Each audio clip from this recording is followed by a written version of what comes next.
And it's time for the sports news. Here is Olumide Macaulay.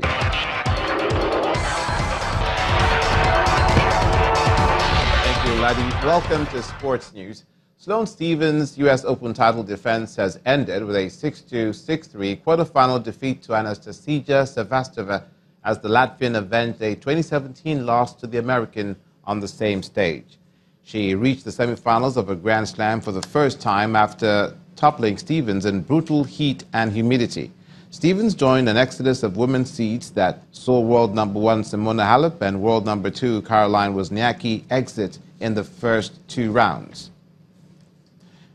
USA Gymnastics Chief Executive Officer Kerry Perry has resigned after months of criticism from former Olympians and current national team members.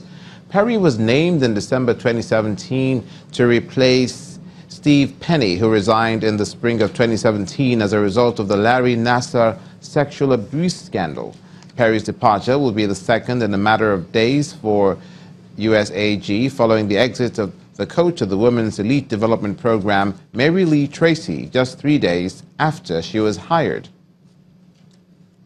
The Nigeria Rugby Football Federation, the NFF, has invited 17 players, including 3 foreign-based professionals for the forthcoming Africa Men's Regional Tournament. The national team coach, Bronson Ver, says the Black Stallions will camp in Lagos from September the 5th to the 12th. The tournament is billed to hold in Abidjan, Côte d'Ivoire, from September the 15th to the 16th. It also serves as the 2020 Olympics qualifiers and 2019 All-Africa Games qualifiers. The Gateway Stadium in Shagamu, the Patani Stadium in Gombe, Area 3 Stadium in Abuja, the Muhammadu Diko Stadium in Katsina, and Nnamdi Azikiwe Stadium in Enugu are among the venues to host the 9-10 matches for the rookie round of this year's national finals of the ITO Cup competition. Former champions Enugu Rangers, Shooting Stars, Bendel Insurance, Eimba FC, Akwa United, FC Fanyuba, and El Kanemi Warriors are among the 54 teams standing by for the winners from the rookie round. The 10 winners will then proceed to the round of 64. All the games will be played tomorrow, September the 5th. Finally, former Mexico coach Juan Carlos Osorio will lead Paraguay through their qualifying campaign for the 2022 FIFA World Cup in Qatar. The Colombian, who took Mexico to the round of 16 at the 2018 World Cup in Russia, was named as Paraguay's new coach for the upcoming World Cup cycle and the 2019 Copa America. The 57-year-old has previously coached club sides in Colombia, Mexico, Brazil, and the USA. Paraguay failed to qualify for the past 2 World Cups, having reached the quarterfinals at the 2010 World Cup in South Africa. And that's it on Sports News. The news at 10 continues shortly with Ladi.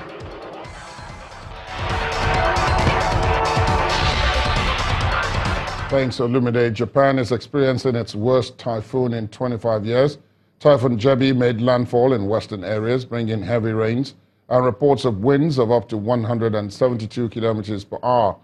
Authorities are asking people in affected areas to evacuate as high waves, flooding and mudslides are expected.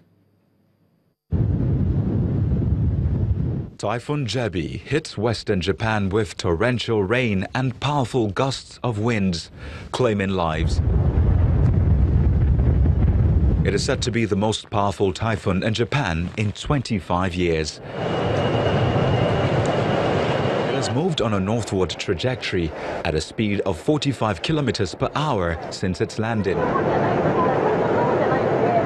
Affected by the typhoon, rainstorm battered the Tokushima prefecture, dumping 83 millimeters of water an hour. Officials warned the public to be vigilant against high waves, potential floods and landslides. More than 600 local and international flights have been cancelled, and Japan's top 2 carriers, All Nippon Airways Company and Japan Airlines Company, have cancelled 289 and 180 flights respectively.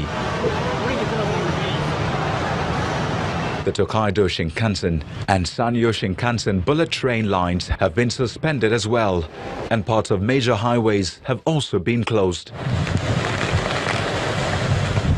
Officials say the typhoon is expected to pick up speed as it passes, which will then bring strong winds and heavy rains across Japan. Russian warplanes have reportedly attacked rebel-held areas of Idlib province in Syria as part of a warning from U.S. President Donald Trump that thousands of people could be killed. Russian government spokesperson Dmitry Peskov rejected the warning, saying al-Qaeda-linked jihadists dominated in the northwestern province and threatening Russian military bases in Syria, as well as blocking a political solution to the civil war. The United Nations has warned of a humanitarian catastrophe if an all-out assault takes place. UN envoy to Syria, Staffan de Mistura, has called on Russia and Turkey to act urgently to avoid a bloodbath in Idlib.